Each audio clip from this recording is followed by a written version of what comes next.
जो कि बहुत ही ज़्यादा इंपॉर्टेंट क्वेश्चन है। इस क्वेश्चन को आप ध्यान से सुनेगा, स्टोरी के रूप में इस क्वेश्चन को समझाऊंगा मैं, और ये क्वेश्चन आपका रहने वाला है इंटरनेशनल न्यूज़ से। इससे पहले हम बात करते हैं, क्वेश्चन है हाल ही में किस देश ने रोजगार आधारित प्रवासी वीजा, क्या नाम है, रोजगार आधारित अप्रवासी वीजा की सीमा को हटाने के लिए ईगल अधिनियम बनाया है। आपके सामने ऑप्शन है 4, देखो जिसको याद है वो आंसर देने की कोशिश करें, फिर मैं इसकी करता हूं डिटेल में आपसे बात।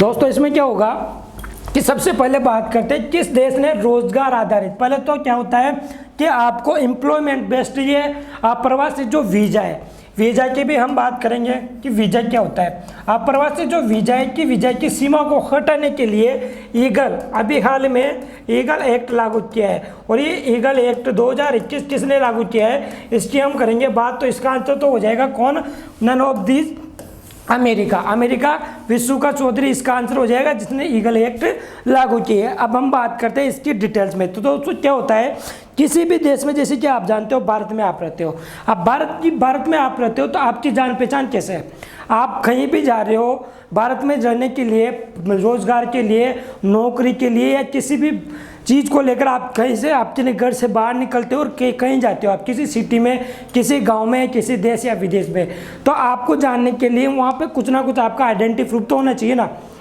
आइडेंटिटी प्रूफ की बात करें तो जैसे आपके पास अब फिलहाल में क्या है, आपके पास फिलहाल में क्या होता है, पहले क्या होता था, राशन कार्ड होता था, पहले राशन कार्ड होता था, फिर आईडी जो वोटर आईडी हो वो होती थी, लेकिन फिलहाल में क्या होता है, आधार कार्ड होता है, जिससे कि आपके गांव, आपकी नगर पालिका, आपका तालुका, आपकी तहसील, आपका जिला, आपका राज्य, इन सभी चीज़ों की ये सुनिश्चित कर देता है आधार कार्ड, जो कि ये बता देता है कि आप इस जिले के, इस तालुका के, इस तहसील के, इस गांव के रहने वाले हो। कौन बता देता है, ये बताता है आधार कार्ड। जो आप कहीं भी जाओ, जैसे कि आप गुजरात चले गए, राजस्थान वाले, गुजरात न जाके महाराष्ट्र चले गए, पश्चिम बंगाल चले गए, तो वहाँ पे आप, वहाँ की पुलिस आपको देखेगी कि भैया कहाँ से आ रहा है, किधर डोल रहा है तू, कौन है, कहाँ से आया है, क्या करने आया है, तो क्या बताओगे आप, प्रूफ के लिए आधार कार्ड बताओगे कि सर मैं वहाँ से हूँ, मैं उस गांव से हूँ, उस तहसील से हूँ, ये सारी चीज़ें तो वो कंफर्म कर लेंगे, वो सुनिश्चित कर लेंगे कि ये भारत का निवासी है और भारत के निवासी के साथ इस राज्य का ये स्टूडेंट है, वो इस काम के लिए ये आया है। आगे हम बात करते हैं, लेकिन उसी बात को हम बात करेंगे आगे, तो आपको पता है, लेकिन इस देश में, भारत में तो ये चल जाएगा, लेकिन आप उसी आधार कार्ड को लेके, मान लो आप अफ्रीका चले गए, नाइजीरिया जैसे देश चले गए, अमेरिका चले गए, ब्रिटेन चले गए, इंग्लैंड चले गए, तो आपने वहाँ किस देश से, वहाँ की सरकार आपसे पूछेगी भैया आपका आईडी प्रूफ कहाँ है, कौन हो, कहाँ से आ रहे हो, ठीक है, तो वो क्या बोलोगे आप, आधार कार्ड थोड़ी ना दिखाओगे। मान लो वहाँ आधार कार्ड चलता ही नहीं हो, आधार कार्ड को जानते नहीं हो, आइडेंटिफिकेशन कैसे करोगे। तो इन सभी चीज़ों को, मुद्दों से निपटारा करने के लिए सभी देशों ने मिलकर एक आइडेंटिटी कार्ड बनाया। उस आइडेंटिटी कार्ड का नाम बोला गया पासपोर्ट। क्या बोला गया, पासपोर्ट, जो कि एक सुनिश्चित कर देता है कि आप इस देश के निवासी हो और इस देश के निवासी के साथ इस राज्य के निवासी हो। पासपोर्ट आपने दिखा दिया और आप कहीं भी जाओ, फिर उसको लेकर चाहे नाइजीरिया जाओ, चाहे आप रवांडा जाओ या युगांडा जाओ, समझ रहे हो आप, तो कहीं भी जाओ, उस पासपोर्ट के जरिए आपकी सुनिश्चित कर लिया जाएगा कि ये उस देश का निवासी है और इस गांव से, इस तहसील से, इसकी डेट ऑफ बर्थ, ये सारी चीज़ें आपको देख ली जाएगी। आपका आधार कार्ड वहाँ नहीं चलेगा। तो ये तो हो गई पासपोर्ट की बात, ठीक है। लेकिन पासपोर्ट मिलने के बाद भी आपको ये कंफर्म नहीं कर दिया जाएगा कि आप किसी विदेश में जा सको, समझ रहे हो आप। तो उस विदेश में जाने के लिए, मान लो आप हो और आपको कहीं, किसी भी आप स्टूडेंट हो तो आपको जाना है अमेरिका या हार्वर्ड यूनिवर्सिटी में। हार्वर्ड यूनिवर्सिटी जो कि अभी हाल ही में फर्स्ट रैंक में है ये यूनिवर्सिटीज़ की बेस में, और यूनिवर्सिटी के बेस में हार्वर्ड यूनिवर्सिटी का नाम पहले आया। अमेरिका की हार्वर्ड यूनिवर्सिटी में जा रहे हो पढ़ने के लिए, आपका सिलेक्शन हो गया और आपके पास पासपोर्ट भी है, जो पासपोर्ट बना लिया आपने, लेकिन आप बोलोगे तो इसके लिए आप क्या करोगे, पहले एम्बेसी में जाओगे, कॉन्फेक्ट में जाओगे, जहाँ पे तो जो विदेश में क्या होता है, या भारत की बात करते हैं तो अमेरिकी की जो एम्बेसी है कहाँ है, दिल्ली में। एम्बेसी क्या काम करती है, एम्बेसी वो ऑफिस होता है जिसमें कि विदेशों के, किनके, विदेशों के नागरिक या भारत के नागरिक विदेश में जाने के लिए अपना पासपोर्ट बना सकते हैं। वहाँ जाके आप पासपोर्ट दिखाओगे तो पासपोर्ट दिखाने के बाद तो आप ये कंफर्म हो जाएगा, हाँ भाई ठीक है आपका आइडेंटिटी कार्ड बन गया, आप विदेश में जाने के लायक हो। फिर आपसे पूछा जाएगा, एम्बेसी वाले आपसे पूछेंगे अमेरिका के कि भैया हार्वर्ड यूनिवर्सिटी में तो जा रहे हो, आप अमेरिका में जा रहे हो, क्या अमेरिका की सरकार आपको बुला रही है, या आप जहाँ पर भी जाना चाहते हो वो क्या आपको बुलाना चाहती है, वहाँ पे बुलाना चाहती है या नहीं चाहती हार्वर्ड यूनिवर्सिटी वालों से। तो वो क्या करेगा, यदि कोई स्टूडेंट है तो वो क्या दिखा देगा, हार्वर्ड यूनिवर्सिटी का ऊपर कार्ड दिखा देगा कि देखिए सर मेरा ये रिजल्ट है, ये है हार्वर्ड यूनिवर्सिटी के द्वारा मुझे बुलाया गया है, और मुझे बुलाया गया है तो वहाँ के जाने के लिए मुझे परमिशन दे दो। समझ रहे हो आप। और वो परमिशन जो होगी उसे कहेंगे अपन वीज़ा। क्या बोलेंगे, वीज़ा। तो पासपोर्ट और वीज़ा को आपको समझ में आया होगा कि पासपोर्ट क्या होता है और वीज़ा क्या होता है, अच्छी तरह से आप समझ लो। क्योंकि किसी भी देश में जाने से पहले उसी देश की सरकार की, चाहे आप एम्प्लॉयमेंट के लिए जा रहे हो या पढ़ने के लिए जा रहे हो या किसी अन्य काम के लिए जा रहे हो, लेकिन वहाँ पर जाने के लिए आपको परमिशन की ज़रूरत होगी।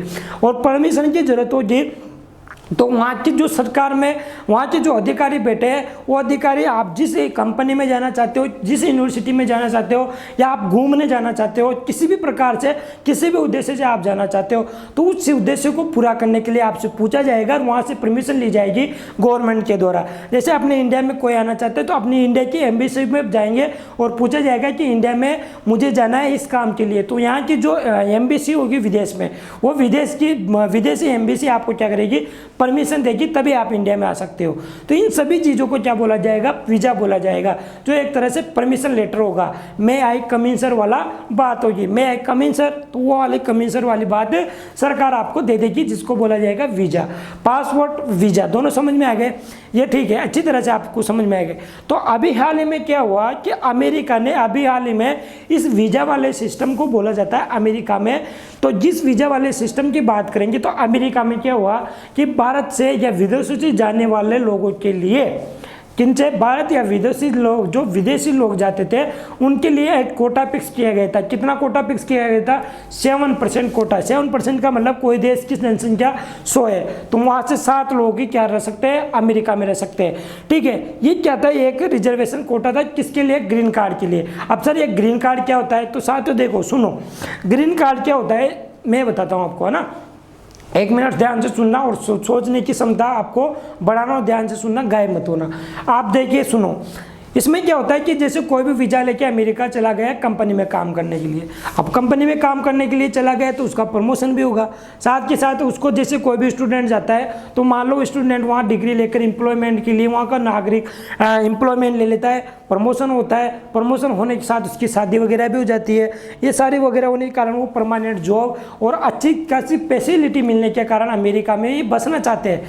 कौन, विदेशी जो भारत के या किसी भी भारत के नागरिक की बात करते हैं, किसी देश की बात करते हैं तो अच्छा खासा पैसा मिल रहा है, अच्छी फैसिलिटी मिल रही है, अच्छा खासा सब कुछ मिल रहा है, अच्छी वाइब मिल जाती है। इन सभी चीज़ों को देखते हुए लोग क्या चाहते हैं कि हम तो इस देश में आगे वीज़ा लेकर यहीं बसना चाहते हैं। कौन बोलता है, जो विदेशी नागरिक होते हैं। तो उन विदेशी नागरिकों को जब भी उनका वीज़ा खत्म होने की डेट आती है तो उनको वापस क्या करना पड़ता है, वापस उन्हीं की एम्बेसी में जाना पड़ता है। जैसे अपना इंडिया का कोई आदमी है साथियों, ठीक है, अच्छा समझ में तो आ रहा है ना। अगर समझ में आ रहा है तो एक बार थम्स अप कर दीजिए। जैसे हमारा कोई इंडिया का आदमी है, अमेरिका गया, अमेरिका में रहने लग गया, प्रमोशन हो गया, अब उसका वीज़ा खत्म होने में आया तो वापस उसको वीज़ा बनाने के लिए कहाँ आना पड़ेगा, इंडिया में आना पड़ेगा। वापस जाएगा, फिर वापस का वीज़ा खत्म होगा, इंडिया में आना पड़ेगा। ऐसे हर प्रमोशन के बाद उसको इंडिया में आना पड़ेगा। तो उसको परमानेंट ज़िंदगी जीने के लिए क्या करना पड़ेगा, वहाँ की नागरिकता लेनी पड़ेगी। अब वहाँ की नागरिकता लेनी पड़ेगी तो नागरिकता ऐसे नहीं मिल जाती। अमेरिका की बात करते हैं तो अमेरिका में क्या है, विदेशों की जो नागरिकता देते हैं उनका रिजर्व कोटा रख रखा है 7%। जैसे हमारी बात करते हैं इंडिया की पॉपुलेशन कितनी है, अगर इंडिया की पॉपुलेशन 2011 के हिसाब से बात करते हैं तो आपको पता है 1 अरब 26 करोड़ 1 अरब 21 करोड़ है। ठीक है, तो 121 करोड़, लेकिन अभी तो बहुत ज़्यादा हो गई। तो इसी का 100% में से इसी का 7% आप निकाल लो, मतलब इन लोगों को आप वहाँ पर जाकर ग्रीन कार्ड मिल सकता है, मतलब नागरिकता मिल सकती है। अब इंडिया में से क्या होता है कि सबसे ज़्यादा जो बात करते हैं ना विदेशी प्रवासी जो अमेरिका में जॉब करते हैं वो इंडिया वाले हैं, इंडिया के टैलेंट वाले हैं। लेकिन इंडिया में टैलेंट वाले लाखों लोग, कम से कम लाखों लोग इंडिया के क्या करते हैं, हर साल एम्बेसी, अमेरिका एम्बेसी में क्या करते हैं, अप्लाई करते हैं नागरिकता के लिए। और वहाँ की जो नागरिकता मिलती है साथियों, उन नागरिकता के हिसाब से अगर बात की जाए तो एम्बेसी का जो रिजर्व कोटा है अमेरिका में, जो विदेशी नागरिकों के लिए परमानेंट में, उसे बोला जाता है वहाँ के लिए नागरिकता मिलने को ग्रीन कार्ड। क्या बोला जाता है, ग्रीन कार्ड। मतलब एक तरह से आपको ग्रीन कार्ड मिल गया, मतलब वहाँ की नागरिकता मिल गई। और फिलहाल की बात करें अमेरिका की, तो 25 लाख लोगों ने अमेरिका की क्या ले रखी है, नागरिकता ले रखी है। कितने लाख लोगों ने, 25 लाख लोगों ने। हम बात कर रहे हैं नागरिकता की, जिसे बोला जाता है ग्रीन कार्ड। अब बात करते हैं यहाँ पे जो एम्प्लॉयमेंट जो है, सरकारी नौकरी वाले, प्राइवेट नौकरी वाले, स्टूडेंट, इन सब ने वहाँ पर जाकर रिजर्व कर लिया। अब बात करते हैं अभी हाल में क्या हुआ कि अमेरिका ने क्या किया, इस रिजर्व कोटा को बढ़ाकर 7% से कितना कर दिया, 15% कर दिया। अमेरिका ने कितना कर दिया, 7% से बढ़ाकर कितना कर दिया, 15%। अब 7% से बढ़ाकर 15% कर दिया, तो इसमें भारत वालों को फायदा हो गया। क्यों? क्योंकि भारत के पहले कम लोग जाते थे, अब कितने जाएंगे, 15% लोग जाएंगे। अब ये 15% कर दिया, विदेशों सबके लिए एक रिजर्व कोटा कर दिया, जो कि 7% था पहले, अब कितना कर दिया, 15%। और इसी को बोला गया ईगल एक्ट। क्या बोला गया, इसी को बोला गया ईगल एक्ट। अब साथियों ईगल एक्ट में ये तो बना दिया अमेरिका ने। ईगल एक्ट का मतलब होता है equal access to green card for legal employment act. क्या बोला जाता है, equal access green card for legal employment act 2021। इसके बारे में मैं डिटेल से बताऊंगा। लेकिन जैसे कि 7 से 15% हुआ, तो अमेरिका वालों को क्या फ़ायदा हुआ, अमेरिका वालों को साथियों ये फ़ायदा हुआ है कि जैसे कि दुनिया भर की बात करते हैं, जो बड़ी बड़ी कंपनियाँ हैं अमेरिका में, फेसबुक वगैरह जो भी बात करते हैं, इनका जो वहाँ के लोग हैं इसमें क्या जाते हैं, भारत के द्वारा बहुत ही टैलेंटेड हस्तियाँ उन कंपनियों में काम करी है। अब जैसे कि वहाँ के प्रोफेसर लोग हैं, भारत के इतने टैलेंटेड लोग जो अमेरिका में बसे हुए हैं, तो वहाँ की सरकार ने सोचा है कि हम 7% कोटा देते हैं, तो वहाँ जो टैलेंटेड लोग हैं, जो लाखों लोग एम्बेसी में अप्लाई करते हैं, वो लोग क्या करते हैं, एक तरह से कॉम्पिटिशन चलता रहता है अमेरिका में जाने के लिए। और अच्छी क्वालिटी वाले जो थे एम्प्लॉय अच्छी क्वालिटी वाले जो अमेरिका के लिए काम करेंगे, उनकी संख्या कम है, वहाँ पे कोटा कम है, तो वो पहुंच नहीं पाते। तो इसी को चलते हुए अमेरिका ने सोचा है कि हमारे देश की एम्प्लॉयमेंट पावर, जीडीपी ग्रोथ, इन सबको बढ़ाने के लिए क्या करें, टैलेंट वाले लोगों को बुलाया जाए। और टैलेंट वाले लोग तभी आ सकते हैं जब हमारे ये रिजर्व कोटा विदेश वाला बढ़ा दिया जाए। इससे हमारे देश में क्या करेंगे, टैलेंट वाले लोग आएंगे और हमारे देश का नाम रोशन करेंगे, हम क्या है, प्रगति में आएंगे। इन सभी चीज़ों को देखते हुए अमेरिका ने 7% कोटा से बढ़ाकर 15% कर दिया। आगे चलते हैं ईगल एक्ट। अभी ईगल एक्ट कहाँ लागू हुआ है, ईगल एक्ट लागू हुआ है कांग्रेस में। कांग्रेस क्या है, अमेरिका की संसद है। अमेरिका के राष्ट्रपति कौन है, जो बाइडेन। और जो बाइडेन की वहाँ की 2 पार्टियाँ हैं, एक तो है डेमोक्रेटिक पार्टी, एक है जो बाइडेन की पार्टी, जिसकी हम बात करते हैं। देखो ये देखिए साथ है, बिल टू रिमूव पर country cap on green card introduced in US Congress. Congress वहाँ की क्या है वहाँ की संसद है ना। ये वाशिंगटन की खबर है, जून 2003 की, जो मैं आपके लिए लेकर आया हूँ। ये आपको पासपोर्ट है, पासपोर्ट मैंने आपको बता दिया क्या होता है। ये मैडम है भैया डेमोक्रेटिव की। अब जब बात करते हैं वहाँ की संसद में लागू गया, भारत की संसद में तो क्या होता है, कोई भी बिल लागू हो जाता है, तो चाहे वो कांग्रेस हो या बीजेपी हो या विपक्ष हो या पक्ष हो, तो हमेशा जब भी कोई चीज़ लागू होती है भारत में, तो विपक्ष उसका विरोध करता ही करता है 100%, चाहे वो अच्छी हो या गलत हो। ठीक है, एक मिनट सुनिए।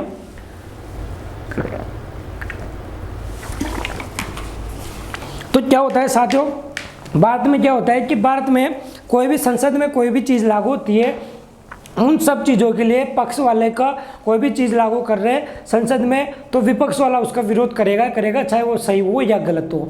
हम सभी पार्टियों की बात करें, किसी पर्सनल पार्टी पे हमारा मुद्दा नहीं है। लेकिन बात करें हम अमेरिका की संसद की, जिसका नाम है, क्या नाम है साथियों, तो अमेरिका की संसद की हम बात करते हैं, तो क्या नाम है, एक सेकेंड, कांग्रेस। क्या नाम है, कांग्रेस।